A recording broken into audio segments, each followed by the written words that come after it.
இனி summer holidays கண்ணு call GT ஹாலிடேஸ்க்கு பண்ணு. GT holidays, south India's #1 travel brand.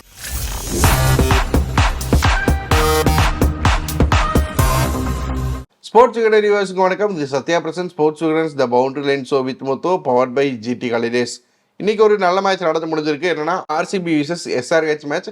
நம்ம எல்லாருமே நினச்சிக்கிட்டு இருந்தோம் எஸ்ஆர்ஹெச் ரொம்ப ஸ்ட்ராங்கான டீம், ரொம்ப சூப்பராக ஆடிக்கிட்டு இருக்கிறாங்க, இந்த மேட்சை ஜெயிக்க போகிறாங்க அப்படின்னு நல்லா ரெஸ்பெக்ட் பண்ணிக்கிட்டு இருந்தாங்க. பட் ஒரு சர்ப்ரைஸ் நடந்திருக்கு. ஆர்சிபி இந்த மேட்சை ரொம்ப சூப்பராக ஆடி வின் பண்ணியிருக்கிறாங்க. தொடர்ச்சியாக தோத்துக்கிட்டே இருந்தாங்க. நிறைய தோல்விகளை பார்த்ததுக்கப்புறம் அவங்களுக்கு ஒரு வெற்றி கிடச்சிருக்கு. டீமுக்கே ஒரு புதிய நம்பிக்கை கிடைச்ச மாதிரி இருக்குது. ஸோ இந்த மேட்சை பற்றி ஆர்சிபி எப்படி இந்த மேட்சை ஜெயிச்சாங்க அப்படிங்கிறத பற்றி நம்ம முத்துக்கிட்ட நிறைய விஷயங்கள் பேசி தெரிஞ்சுக்க போகிறோம். வாங்க. வணக்கம் முத்து ப்ரோ. ஆர்சிபி ஆர்சிபி ஆர்சிபி நேற்று இப்படிதான் விட்டுட்டு போனீங்க, அப்படி அந்த சேரப்பை கண்டினியூ பண்றீங்க. இதெல்லாம் நடக்குமான்னு நினைச்சோம், நடந்துருச்சு. ஆர்சிபி ஜெயிச்சிட்டாங்க. ஜெயிச்சது ஒண்ணு, பிளஸ் நம்ம டிஸ்கஸ் பண்ண விதம் இருக்குல்ல, அதே விதத்துல ஜெயிச்சாங்கன்றது இன்னொன்னு. நல்ல டாஸ் டு வின். எஸ்ஆர்ஹெச்சோட கம்ஃபர்ட் ஜோன் இந்த டோர்னமெண்ட்ல ஃபர்ஸ்ட் பேட்டிங் தான். ஸோ அதை அவங்க கிட்ட இருந்து பறிச்சாங்க. நாங்க ஃபர்ஸ்ட் பேட்டிங் பண்றோம், நாங்க தேவையான ஸ்கோர் அடிச்சாங்களான்னு கேட்டீங்கன்னா இல்ல, மேபி ஒரு 10 ரன் லெஸ் தான் அந்த கட்டத்துல தோணுச்சு. பட் எஸ்ஆர்ஹெச் அவ்வளவு நல்ல சேசஸ் கிடையாதுன்னு இன்னொரு முறை ப்ரூவ் ஆயிருக்கு. ஒரு தடவை இவங்க கேகேஆர் கிட்ட தோத்துருக்காங்க சேசிங்ல. 200+ சேஸ் பண்ணும்போது அந்த 4 ரன் வித்தியாசத்துல தோத்தாங்க. அதுக்கப்புறம் சிஎஸ்கேவோட சேஸ் பண்ணி ஜெயிச்சாங்க, அது 160 சம்திங் தான். ஸோ அது ஒரு பெரிய ஸ்கோர் கிடையாது. இந்த மேட்ச்ல அவங்க கம்ஃபர்ட் ஜோனுக்கு வெளியில மாட்டிக்கிட்டாங்க. ஸோ ஆர்சிபி நல்லாவே பண்ணியிருந்தாங்க. பேட்டிங் எடுத்துக்கிட்டோம்னா நம்ம பேசியிருந்தோம் 230 240 அடிக்கணும்னு பேசியிருந்தோம். பட் அவ்வளவு அடிக்கல. ஃபர்ஸ்ட் அவங்க பேட்டிங் பிடிக்கிறப்ப கொஞ்சம் எஸ்ஆர்ஹெச்சுக்கு கம்மியான ஸ்கோரோ இந்த மாதிரி மீம்ஸ் எல்லாம் பார்க்க முடிஞ்சது. அவங்களுக்கு பவர் பிளேல கூட பத்தாதுங்க அப்படிங்கிற மாதிரி மீம்ஸ் எல்லாம் பார்க்க முடிஞ்சது. அவங்களோட ஆர்சிபியோட பேட்டிங் எப்படி இருந்துச்சுன்னு நினைக்கிறேன். ஓகேவான பேட்டிங் இருந்துச்சா? ஓகேயா தான் இருந்துச்சு. அதாவது ஸ்டார்டிங்ல பவர் பிளேல விராட் கோலி ஒரு புஷ் கொடுத்தாரு. அவர் 11 பால்லயே 30 வந்துட்டாரு. அதுக்கப்புறம் என்ன பண்ணாருன்றதுக்கு அப்புறம் வருவோம். ஸோ ஸ்டார்டிங்ல பவர் பிளேல ஒரு புஷ் இருந்துச்சு. ஃபேஃபுக்கு பெருசா படலைனாலும் ரஜத் பத்திதார் பிரில்லியன்ட் இன்னிங்ஸ் விளையாடினாரு. ஏன்னா எஸ்ஆர்ஹெச் ஓகே ஃபாஸ்ட் பவுலர்ஸ் ரன்ஸுக்கு போறாங்கன்னு சொல்லிட்டு ஸ்பின்னை வச்சு கட்டுப்படுத்தலான்னு பாக்குறப்போ ஒரு பக்கம் விராட் கண்ட்ரோல் ஆனாரு. பட் மறுபக்கம் பத்திதார் பிரிச்சு எடுத்துட்டாரு ஸ்பின்னர்ஸ். அந்த நாக்னாலதான் 200 தொட்டாங்க அவங்க. அவர் அடிச்ச குவிக் ஃபயர் இன்னிங்ஸ். ஸோ நீங்க விராட் கோலி பத்தியுமே சொல்லியிருந்தீங்க. குயிக்கா ஸ்டார்ட் பண்ணாரு.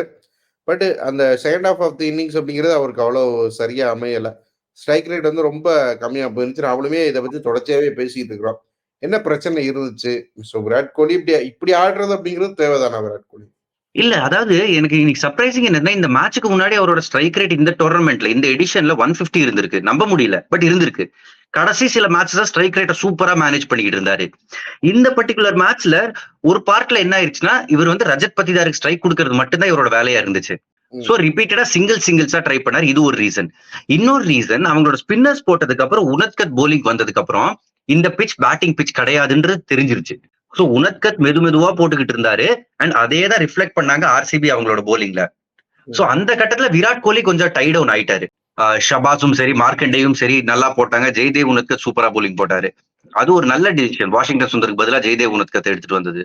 ஸோ இதெல்லாம் தான் விராட் கோலி அந்த கொஞ்சம் நின்று ஆடினதுக்கு காரணம் அப்படிங்கிறீங்க. ஆமா, நின்று ஆடினாரு. But not the most convincing Virat Kohli innings. Definitely Cameron Green கடைசியில கொடுத்த புஷ்ஷும் ரொம்ப முக்கியமா இருந்துச்சு 200 தாண்ட. எஸ்ஆர்ஹெச்சோட பவுலிங்கை பத்தி நம்ம பேசணும். வழக்கம் போல இருந்துச்சு. எப்படி ஒரு 250 அடிச்சாலும் 260 அடிச்சாலும் ஒரு 10 ரன் டிஃபரன்ஸ்ல ஜெயிப்பாங்களோ அதே மாதிரி ஸ்கோர் அப்படிங்கிறது 200+ போக வச்சுட்டாங்க. ரொம்ப எக்ஸ்ட்ரானரியா ரொம்ப ஸ்டாப் பண்ணாங்க அப்படின்னு சொல்ல முடியாது. பட் ஓகே அப்படிங்கிற மாதிரி ஸ்டாப் பண்ணிட்டாங்க. நிச்சயமா. ஏன்னா ஷபாஸ் நல்லா போலிங் போட்டதுக்கு அப்புறம் அவருக்கு 4வது ஓவர் கொடுக்காம பேட் கமின்ஸ் தூக்குனாரு. வேற நிறைய டீம்ஸ் பண்ற தப்பு, ஸ்பின்னை யூஸ் பண்ண மாட்டேங்கிறாங்க லாஸ்ட்ல. சரி, பெரிய ரிஸ்க் தான். பட் பேட் கமின்ஸ் அவரே போலிங் போட்டு கடைசி ஓவர்ல வாங்கி கட்டிக்கிட்டாரு. அங்க ஸ்கோர் கொஞ்சம் ஏறிச்சு. பேட் கமின்ஸோட போலிங் அதாவது கடைசியில புரிஞ்சுக்கிட்டாங்க எப்படி மெதுவா தான் போட போறான். ஸோ லைன் அப் பண்ணி அடிக்கலான்னு. Cameron Green Australian player versus Australian captain battle Australian player ஜெயிச்சிட்டாரு கேம் கிரீன். அதனால 200 கடந்தாங்க. I think SRH in patches நல்லா போலிங் போட்டாங்க. நட்ராஜன் நல்லா போலிங் போட்டாரு. உங்களுக்கு ஷபாஸ் அஹமத் சூப்பரா போலிங் போட்டாரு. மார்க்கண்டே ரஜத் பத்திதார் கிட்ட அடி வாங்கிட்டாரு. பட் ஆரம்பத்தில் ஒரு விக்கெட் எடுத்தது குரூஷியலா இருந்துச்சு. மத்தபடி பெருசா சொல்லிக்கிறதுக்கு இல்ல. புவனேஸ்வர் குமார் யூஸே பண்ணல, ஒரே ஒரு ஓவர் தான் போட்டாரு. ஸோ நம்ம ஃபர்ஸ்ட் இன்னிங்ஸ் இப்படி இருந்துச்சு அப்படின்னா செகண்ட் இன்னிங்ஸ் நம்ம எக்ஸ்பெக்ட் பண்ணாத ஒன்று நடந்துருந்துச்சு. ஆர்சிபியோட பவுலர்ஸ் ஒரு டார்கெட்டை வந்து டிஃபெண்ட் பண்றாங்க. அதுவும் ஒரு மாதிரி கம்ஃபர்டபுளா வந்து டிஃபெண்ட் பண்றாங்க. பெருசா எந்த பிரச்சனையும் இல்ல. பெருசா எஸ்ஆர்ஹெச் பேட்டர்ஸ் யாருமே வந்து பெருசா வந்து பிரச்சனை கொடுக்கவே இல்ல. முக்கியமா பார்த்தோன்னா ஹார்ட் கிட்டர்ஸ் அவங்களோட அடிச்சு வெளுக்கிற ஆள்களை எல்லாம் பவர் பிளேக்குள்ளே தூக்கி கேமையே முடிச்சுட்டாங்க. என்ன எக்ஸாக்ட்லி. நடக்குதுங்க? நாட்டுல என்ன நடக்குது? இந்தியா வல்லரசு ஆகிருச்சா? என்னதுன்னா பிளானிங் பெட்டரா இருந்துச்சுங்க. மெயின் விஷயம் பிளானிங். சோ பேக்ரவுண்ட் ஸ்டாஃப் நல்லா ஒர்க் பண்ணிருக்காங்க. ஃபாஃப் டு பிளேசி நல்லா கேப்டன்சி பண்ணாரு. வில் ஜாக்ஸ் ஏன்னா டிராவிஸ் ஹெட் வந்து ஸ்வீப் நல்லா, அது வந்து ஸ்வீப் அடிக்க வேண்டிய பால். பட் அவர் வந்து பால் இன்னும் கொஞ்சம் அவர் கிட்ட வருதுன்னு நினைச்சிட்டு போனாரு. பியூட்டிஃபுல் பால் வில் ஜாக்ஸ் போட்டது. இவர் பேட்டை திருப்பினாரு, லீடிங் எட்ஜ், டீசென்ட் நல்ல கேட்ச், ஈஸி கேட்ச் கரண் சர்மாவுக்கு. டிராவிஸ் ஹெட் காலி இந்த டோர்னமெண்ட்ல தினந்தோறும் நடக்காத ஒரு விஷயம் எஸ்ஆர்ஹெச்சுக்கு. அதுக்கப்புறம் மார்க்ரம் அவுட் ஆஃப் டச்சா தெரியுறாரு, அவரோட விக்கெட்டும் கிடைச்சிச்சு. பட் அதுக்கப்புறம் கரண் சர்மாவோட ஸ்பெல்லு அதுதான் வந்து ரொம்ப மேட்ச் டர்னிங்கா இருந்துச்சு. டப்பு டிப்புன்னு 2 காட்டன் போல், நடுவுல ஸ்வப்னில் சிங் ஒரே ஓவர்ல 2 விக்கெட் எடுத்தாரு. அவர் தான் அந்த 2 சவுத் ஆப்பிரிக்கன்ஸையும் பேட்டிங்லயுமே வந்து ஒரு மாதிரி சின்னதா கேமியோ பண்ணி கொடுத்தாரு. ஆமா பவுலிங்கும் நல்லா பண்ணாரு. யார் குயிக்கா வந்து யாருப்பா அவர் அப்படிங்கிற மாதிரி வந்து திரும்பி வச்சிட்டாரு. யாருப்பா அவரா? நம்ம டிஎன்பிஎல் பிளேயருங்க. அவர் வந்து பரோடாக்குலாம் இதுக்கு முன்னாடி ஆடி இருக்காரு. பட் போன சீசன் டிஎன்பிஎல் அவர் விளையாடினாரு. ஐ திங்க் மதுரை டீமுக்கு விளையாடினாரு. ஐம் நாட் ஷுர், 100% ஷுர் இல்ல. பட் டிஎன்பிஎல் அவர் விளையாடி இருக்காரு. Hard hitting player, decent spinner. அவர் டிஎன்பிஎல் ப்ராடக்ட் தான். ஐ மீன் டிஎன்பிஎல் ப்ராடக்ட் ஃபுல்லா சொல்ல முடியாது. பட் ஸ்டில் போன சீசன் அவர் விளையாடினாரு ரெஜிஸ்டர் பண்ணி. சோ அண்ட் இன்ஃபேக்ட் அவர் வந்து 2016லயோ 17லயோ அவரோட ஃபர்ஸ்ட் விக்கெட் எடுத்தாரு ஐபிஎல். அப்ப பஞ்சாபுக்கு விளையாடிட்டு இருந்தாரு. அவர் எடுத்த ஃபர்ஸ்ட் விக்கெட் யாருக்கு தெரியுமா? ஐபிஎல்ல எம்எஸ் தோனி. இது வாவ், அதுதான் ஒரே விக்கெட்டா இருந்துச்சு. அதுக்கப்புறம் 7 வருஷம் வெயிட் பண்ணிருக்காரு இன்னொரு விக்கெட் எடுக்க. சோ இன்னைக்கு ஒரு செம ஸ்டோரி. இதுவும் பெரிய விக்கெட் தான். மார்க்ரம் அண்ட் கிளாசன் எடுத்தாரு அதே ஓவர்ல. கிளாசன் எடுத்தப்ப முடிஞ்சிருச்சு. நல்ல கேட்ச் கேமரன் கிரீன். அப்பவே மேட்ச் ஒரு மாதிரி சீல் பண்ணிட்டாங்க. அதுக்கப்புறம் ஒரு சின்ன பயம் காமிச்சார் பேட் கமின்ஸ். பட் பெருசா எதுவும் பண்ண முடியல. கரண் சர்மாவோட ஸ்பெல் அதுவும் ரொம்ப குரூஷியலா இருந்துச்சு. ரொம்ப அழகா போலிங் போட்டார் அவரு. ஸோ அப்புறம் நீங்க சொன்ன மாதிரி அந்த பவர் பிளே முடிஞ்சோன்னா பேட் கமின்ஸ் அடிச்சுட்டு போனாரு. ஷாபாஸ் அகமது கொஞ்சம் கடைசி வரைக்கும் நின்னாரு. மேபி அவங்க வந்து இந்த எல்லா டீமும் பண்ற மாதிரி இந்த ரன் ரேட்டுக்காக தான் வந்து மேபி அதுக்கு ஒரு போயிருப்பாங்க அப்படின்னு நினைக்கிறேன் இல்லையா? ஆமா அதான் நடந்துச்சு. ஏன்னா ஷபாஸுக்கு படலைங்க. அவர் ரொம்ப ட்ரை பண்ணிட்டு இருந்தார். ரொம்ப ஹார்டா ஹிட் பண்ண ட்ரை பண்ணாரு. ரன்ஸ் வந்துச்சே தவிர டிசைர்ட் ஸ்ட்ரைக் ரேட்ல வரல. சோ அதுக்கப்புறம் வேண்டான்னு சொல்லிட்டு அவங்க எவ்வளவு ரன் ஆல் அவுட் ஆகாம எவ்வளவு ரன்ஸ் எடுத்துட்டு போவோம்னு நினைச்சாங்க. ஏன்னா நெட் ரன் ரேட் என்ன பண்ணும்னா, நீங்க வந்து 15வது ஓவர்ல நீங்க ஆல் அவுட் ஆனா கூட மீதி இருக்கிற 30 பாலும் கணக்குல எடுப்பாங்க நெட் ரன் ரேட் கால்குலேட் பண்ணும்போது. சோ ஆல் அவுட் ஆனீங்கன்னா உங்களுக்கு அதுவும் சீக்கிரம் ஆல் அவுட் ஆனீங்கன்னா மிகப்பெரிய சேதம் நடக்கும். கடைசி வரைக்கும் ஆடுறது முக்கியம். முடிஞ்ச அளவுக்கு ரன்ஸை எடுத்து வச்சுக்கிறது ரொம்ப ரொம்ப முக்கியம். அதை நல்லா பண்ணாங்க எஸ்ஆர்ஹெச். எஸ்ஆர்ஹெச்சோட ஹோம் கிரவுண்டு பேட் கமின்ஸ் எல்லா ஊருக்கும் போய் அந்தந்த ஹோம் கிரவுண்ட் ஃபேன்ஸ் வந்து அமைதி ஆகிட்டு வருவாரு. இங்க ஆமா பார்த்தா மிஸ்டர் எஸ்ஆர்ஹெச் ஃபேன்ஸே வந்து அமைதி ஆகிட்டாங்க. முத்துப்பாண்டி கோட்டையிலேயே வச்சு செஞ்சுட்டு வந்துட்டாங்க. பெங்களூர் கிட்ட இதெல்லாம் எதிர்பார்க்கவே இல்லையே. என்னதான் நடந்துச்சு? எதிர்பார்க்கலைங்க. இதுல என்னதுன்னா, இதுக்கு முன்னாடி அவங்க ஜெயிச்சது எக்ஸாக்டா 1 மந்த் முன்னாடி 25ஆம் தேதி பஞ்சாப் கிங்ஸ தோக்கடிச்சாங்க. அடுத்த 25ஆம் தேதி இப்ப தோக்கடிச்சிருக்காங்க. அப்போ 1 மந்த் அனிவர்சரி தான் ஜெயிக்கிறாங்க. இப்ப அடுத்த மாசம் டோர்னமெண்டே முடிஞ்சிடும். அதுக்கப்புறம் இன்னொரு வெற்றி வரணும். ஓகே அது ஓகே. பட் அட்லீஸ்ட் ஜெயிச்சாங்க. இனிமே பாயிண்ட்ஸ் டேபிள் இன்ட்ரெஸ்டிங் ஆகுது. ஏன்னா இவங்க ஜெயிச்சிருந்தா இன்னும் மேல போயிருவாங்க. சோ ஆர்ஆர், கேகேஆர், எஸ்ஆர்ஹெச் 3 பேரும் ஓகே. மீதி எல்லா டீமும் அந்த 4வது இடத்துக்காக சண்டை போடுற ஒரு நிர்பந்தம் ஏற்பட்டிருக்கும். அண்ட் எஸ்ஆர்ஹெச் தோக்கடிக்கிறதுக்கு ஒரு வழியையும் கண்டுபிடிச்சு மத்த டீம்ஸ்க்கு கொடுத்திருக்காங்க. அதுவும் ஒரு பெரிய point. So congratulation RCB, congratulation RCB fan. ஃபைனலா அவங்க முகத்துல இந்த சீசன் சிரிப்பு வர வச்சிருக்காங்க. டீம் ஒரு பர்ஃபெக்ட் கேம் விளையாடினாங்க. போலிங் சூப்பரா இருந்துச்சு, கேச்சிங் நல்லா இருந்துச்சு. சோ வெறும் பேட்டிங் வச்சிருக்கிற டீம் இல்ல, எங்க கிட்ட போலர்ஸ் இருக்குன்னு காமிச்சிருக்காங்க. அதுக்கு சோ ஹாப்பி அந்த டீமுக்கு. ஆர்சிபி இன்னும் அவங்களுக்கு வந்து அந்த மேத்தமெட்டிக்கலா அந்த சான்சஸ் அப்படிங்கிறது இன்னுமே வந்து அலைவா தான் இருக்கு. பட் எந்த விதத்துல சாத்தியம் அப்படின்னு தெரியல. பட் என்னன்னா வந்து கண்டினியூஸா தோத்துக்கிட்டே இருந்தாங்க. இப்போ ஒரு வெற்றி கிடைச்சிருக்கு. ஃபேஃப் வந்து பேசுறாரு போஸ்ட் மேட்ச் பிரசன்டேஷன்ல.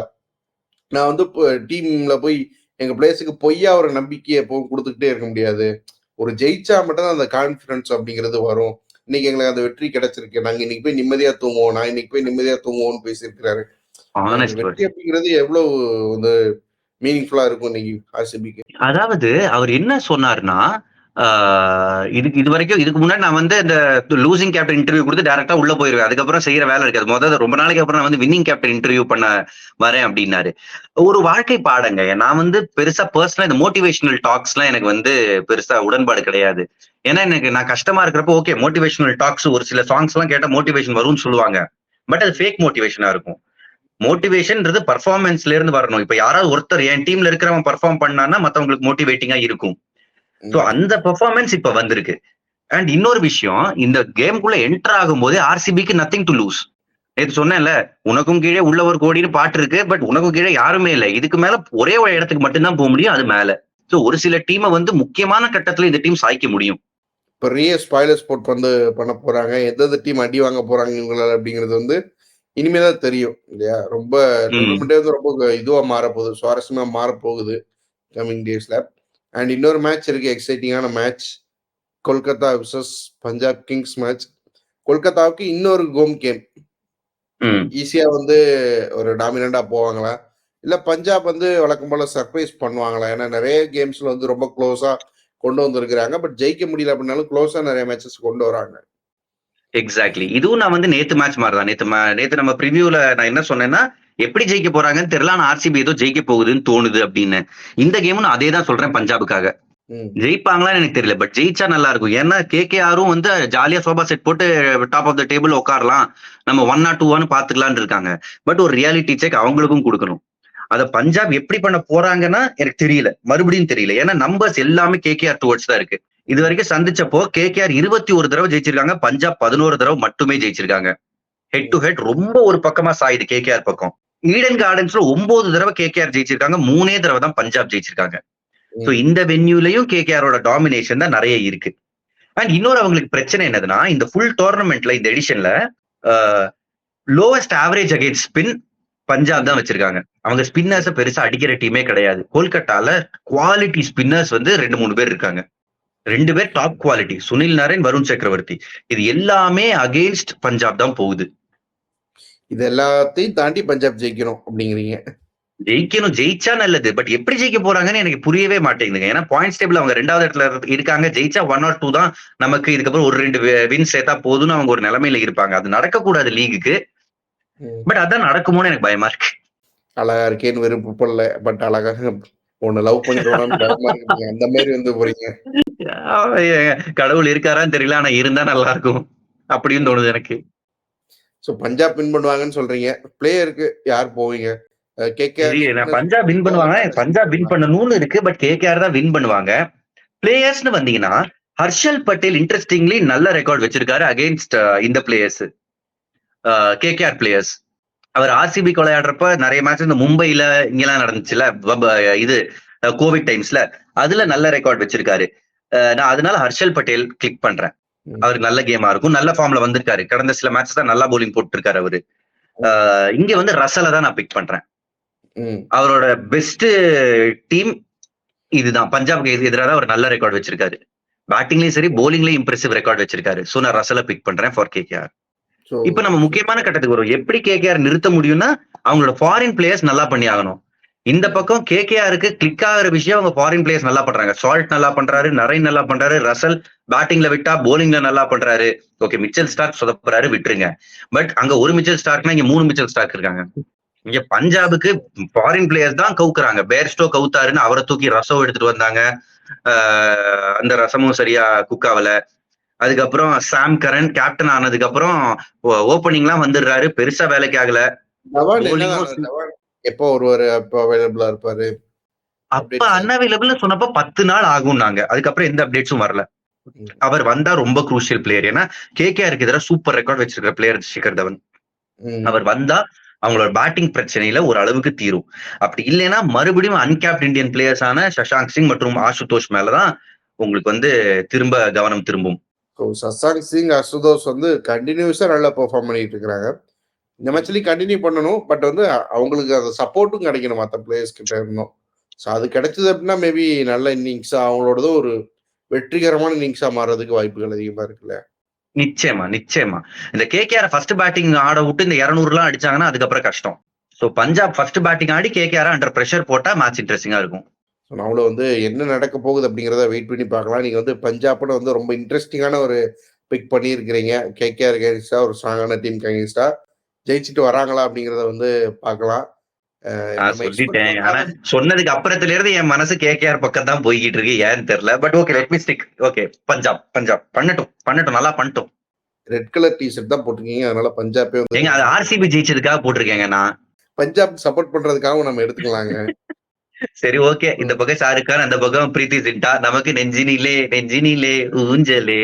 நம்ம வந்து ரெட் டி ஷர்ட் வந்து நாளைக்கு ஜெயிக்கிறாங்க அப்படின்னு நினைச்சுக்கிட்டு வந்து மேட்சை பார்ப்போம். நம்ம எக்ஸ்பெக்ட் பண்ணாத மேட்சஸ் தான் ரொம்ப இன்ட்ரெஸ்டிங்காகவும் வந்து போகுது. இந்த மேட்ச் வந்து அந்த மாதிரி ஒரு மேட்சா இருப்போம் அப்படின்னு வந்து எதிர்பார்ப்போம். ஸோ ம். நாளைக்கு மீண்டும் சந்திப்போம் Muthu. Thank you so much. Thank you Sriram.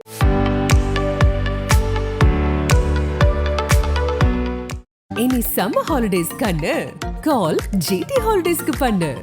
GT holidays, south India's number 1 travel brand.